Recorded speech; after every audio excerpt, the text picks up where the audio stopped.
For more on Bradley Manning's case and the latest leaked recording, let's go live now to New York. Michael Ratner's there. He's president of the Center for Constitutional Rights. Michael, morning.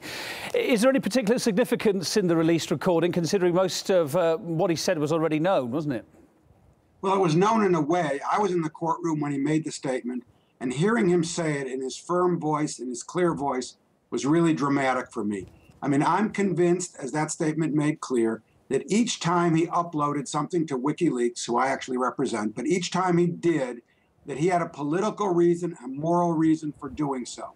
Each time he was disturbed, whether it was the bloodlust of the people in the helicopter or the killings on the ground in Iraq, or what he saw as the duplicity, hypocrisy, and criminality in our own State Department. So hearing it is really dramatic. And I recommend it highly. I mean, it's one of the more moving statements I've heard in my life as a lawyer. It's one that I would recommend and hope that every school child in America listens to, because it's really saying what a young man, he went into the military at 20 years old. At 22, he started to give up these documents. He had a moral conscience, and he acted upon it. He didn't just decide to do his service and get out of there. And listening to this tape is extraordinary. And what's really interesting is they've done everything they can, and by they I mean the military, my government, to try and make his trial as if it didn't exist. They don't give us the transcripts. They don't even give us most of the legal papers that are filed, even though they're not classified. And so reporters have to go in there and furiously try and type and keep track of the trial.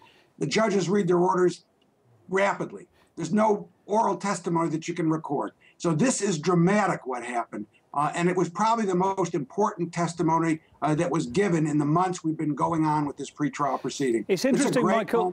It's interesting, Michael, you're talking about his composure. A number of people that also listened in said the same thing. They were struck by how relaxed, maybe, and composed he was, because he was so sure of what he was doing. I mean, can this recording, though, end of the day, and the fact it's been leaked, affect the trial in any way now? What are the practical implications of this?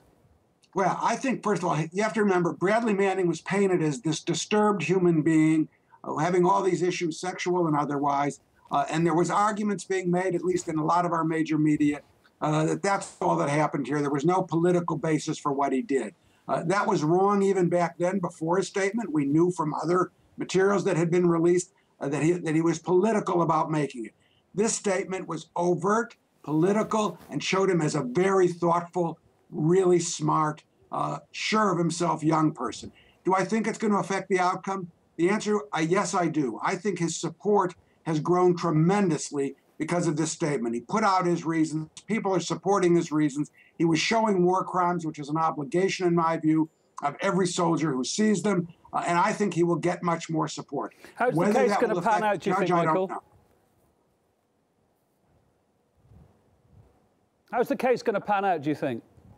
Oh, well, that's an important question. You know, he took a risk. This is what's called a naked plea.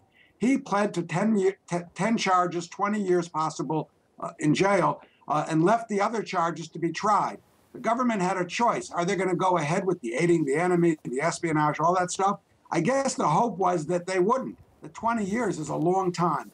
But the government announced the day after he pled to these 10 charges that they were going to go ahead with charges that potentially carry a death penalty, but certainly carry life imprisonment. So my hopes are that they won't be so dumb and stupid to do that, but they'll recognize that the conscience of America is on trial right now with the case of Bradley Manning. Michael Ratner, President for the Center for Constitutional Rights from New York, thank you for your time this morning. Much appreciated, sir.